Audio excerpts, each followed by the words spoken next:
Kita berharap semoga ketentuan hari ini tidak ditarik balik oleh Allah Subhanahu wa taala. Sebab itu orang yang beriman kepada Allah Subhanahu wa taala dengan sifat ilmu, iradah dan qudrah, dia sentiasa berharap. Kalau kita lihat pada perancangan manusia telah disiapkan, kita rasa gembira dengan perancangan manusia. Tetapi kita tidak tahu apa perancangan Allah. Sebab itu, apabila kita sentiasa duduk di dalam tempat kehambaan, ketika itu, kita akan redha dengan qada dan qadar Allah apabila takdir itu terjadi. Satu. Yang kedua, kita akan mengharap akan takdir yang baik daripada Allah Subhanahu wa taala. Inilah hamba Allah. Hati dia sentiasa bergantung harap dengan Allah. Hati dia sentiasa tidak lepas daripada Allah.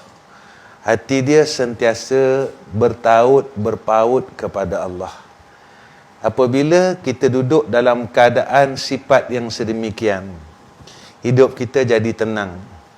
Sebab hamba yang sentiasa hidupnya dengan Allah Subhanahu wa taala, ataupun dalam kitab Qatrul Ghasyiyah dipanggil ma'iyah, rasa bersama.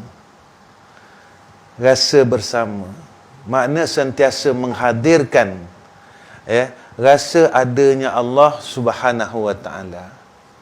Kita mengaji sifat wujud Allah, tapi kita tak rasa wujudnya Allah. Maknanya, kita tahu Allah ada, tapi kita tak rasa Allah ada. Jadi ilmu kita ini sekadar ilmu. Ilmu ini sekadar ilmu, tetapi ilmu ini tidak boleh menjadi akidah pada kita. Sekadar ilmu. Dia tidak menjadi pegangan kita. Maka bila jadi pegangan, dia akan jadi satu amalan zahirat wa batinat. Amalan zahir dan amalan batin. Jadi ini yang kita mohon dengan Allah selalu.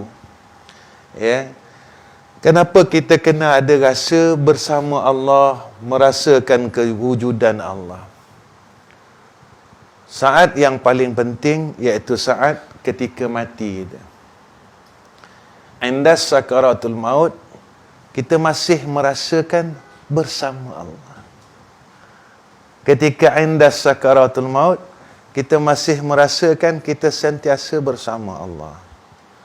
Bila perasaan itu, iktikad itu sentiasa ada pada kita, pegangan itu sentiasa ada pada kita.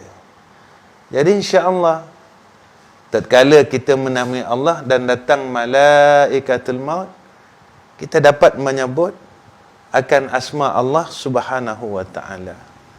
Sekurang-kurangnya kita diizinkan oleh Allah untuk menyebut namanya Allahu.